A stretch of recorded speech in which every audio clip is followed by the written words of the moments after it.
Welcome to ET with GOTB at Euro 2025, day 16. Let's get into it. I'm Rachel. I'm Sophie. And this is Extra Time with Girls on the Ball.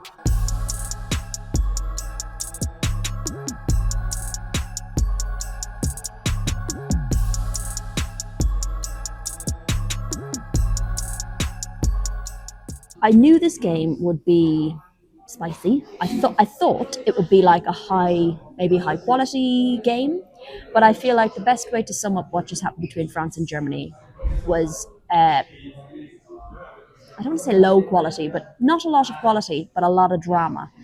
Germany are through after going down to 10 players after 13 minutes. They took the game to extra time and won it on penalties. AKB the hero. Sophie, what did you make of that? Well, I think Germany did it to spite me because I wrote a whole preview piece about how they had defensive issues, and they went and did that. So thanks, Germany. No, I'm joking. I think would have been interesting to see what it would have been like 11v11 because I think going down to 10 very easily changed game plans for both sides very quickly. And Germany then were forced to defend, whereas I think before they would have been more inclined to attack. And I think they did their jobs brilliantly. 10 players. I was so surprised they didn't really make a sub other than the injured Linda. Really until like the 80th minute or something, which is mad given there were 10 players on the pitch and they were running their socks off. So it was absolutely incredible effort from them. I think they had some star players all over the pitch. Talk about AKB in a bit, but I think in terms of outfield players who just didn't stop running, Julebrand. Schurkenisken, superb. Hoffman was like prime centre forward, and I think there was a bit of like surprise before kickoff when she was included ahead of Schuller, who's been the starting number 9. She showed exactly what she needed to do, right? Held the ball up really well, just kept running. She had no service all night because obviously they're like backs up against the wall, but she just didn't stop and she gave them that outlet. I think we actually saw the best of her because of the situation she was in, because actually she got so much less perhaps than she would have and was quite strong with what she did get. Now, France scored the penalty. Let's get into it. Hendrick with what was she thinking? A bizarre brain fart moment where she decided to pull the hair. Was it of Mbok in the box? Yep. VAR picked it up. Straight red, straight off. GOTB with the penalty. So she's 33 years old. This is like her 5th major tournament.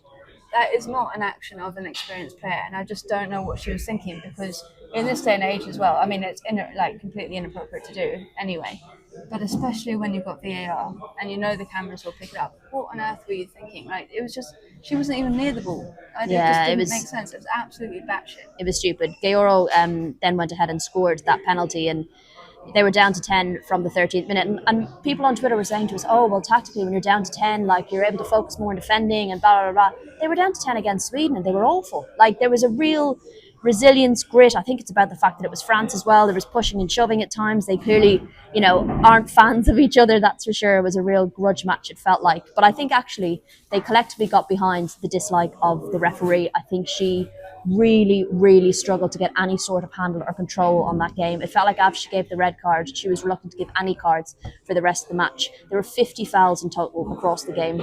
3 yellow cards for Germany, 2 for France. And I just think that's absolutely disgraceful that few bookings were given out for that many fouls. It leads into the player welfare question.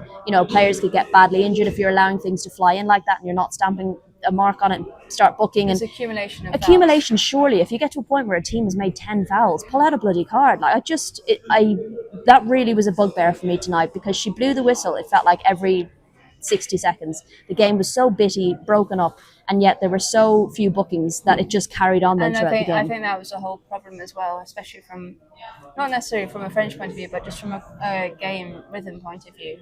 There was no rhythm because every 2 seconds there was a foul, and that just makes things very, very scrappy, very, very bitty.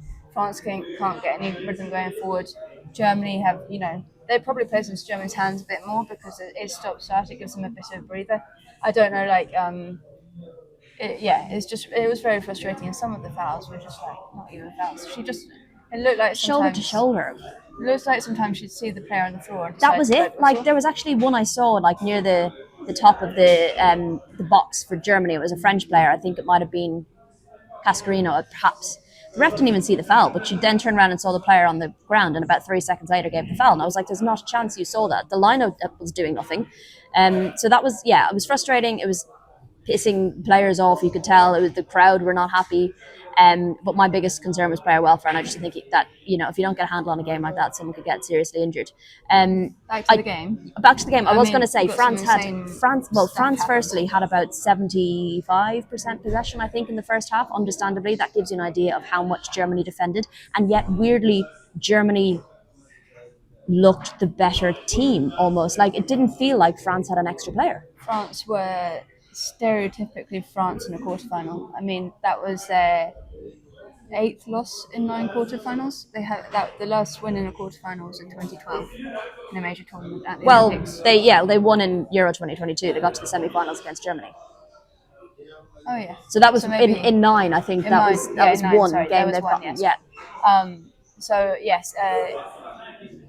Like crazy though, like they seem to have that mindset. Yeah, they've got this quarterfinal curse going on them, and they just can't get over that mentality. And I think we've said it again and again. And again, even with the teams who reach semi-finals, the French teams, they always have on paper a team that could win a tournament. And, think back 10 days ago, 14 days ago, when they started the tournament against England, and pretty much everyone came out of that game saying they're going to win the tournament, or they're going to at least push Spain to win the tournament. And they just can't get over this jinx that they have at this mentality. It has to be mentality, because I think they probably came into this game and thought. I think most people favoured France in this game based on the tournament, so far and the performances from both teams. I think everyone was kind of picking France to do it, to the point where almost France didn't like being favourites, and then Germany went down to 10 so early on that like the favouritism swung even further in their favour, and it was just almost like they just can't handle that pressure because it was uncharacteristic. And don't get me wrong, they were creating chances, and Katrin Berger pulled off some key saves. There were some unbelievable blocks and defending. There was a save in the second half where I don't know how she got to it. It was a minge that kind of was an awkward looping ball. She for some reason headed the ball towards her own goal. It looped horribly. And Katrin Berger was so far out of her goal, and somehow she got back. But it seemed to and reached behind her. Yeah, as I was watching it, everything seemed to go into slow motion because I was like, that ball is going to the back of the net. And then suddenly this big glove of AKB comes out and just claws it off the line. I don't know. It's one of the best saves I've ever seen live. It felt like Germany were living and breathing every pass, every defensive block, every save, every time the ball went out, every time someone put their body on the line. They were giving it this from the red card. I think in the second half, later in the second half, just before she went off, Hoffman slid in to make a challenge to put the ball out for a throw, and she literally celebrated like she's scored a goal. And it just you could see the mentality between the two teams, and it almost felt like as soon as they got to penalties, and I do feel like I kind of felt like both teams were playing for penalties, and I really didn't think they had the legs in them by the time they got to extra time. I thought it was kind of hard to judge which way this was going to go because both teams looked tired.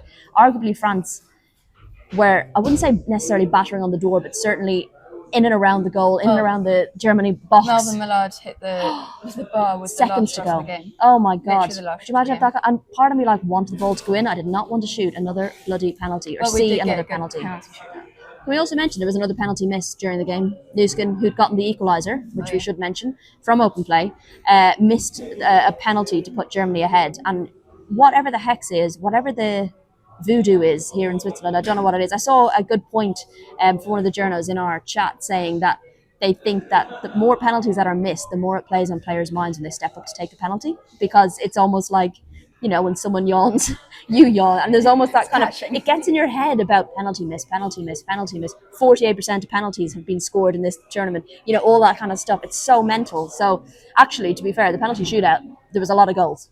There was. And both keepers saved. Yeah, I mean, AKB is the hero of that penalty shootout. Germany actually had 4 chances to win it, whether off their own back or waiting for France to score or miss. Sarah de Brits, bless her, cotton socks, but she was literally brought on 30 seconds before the end to score a penalty, and she hit the bar. If she'd scored that penalty, the penalty shootout would have been over.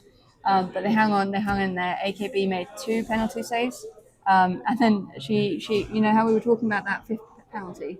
She took it. AKB stepped up, but AKB being AKB scored it. To be fair, I think two of the most chaotic goalkeepers in the tournament were against each other tonight. They're fascinating to watch during a game, but In the yeah, shootout as well, like AKB just stands there with her arms behind her smile back, on her face, smiling, chill as you just like. waiting until the last possible moment to pick her spot. Incredible. And then she'll go. It does mean that Germany will be facing Spain, or what's left of Germany, because there's not much left. numerous players out. Nuskin has picked up another booking, so she's going to miss it.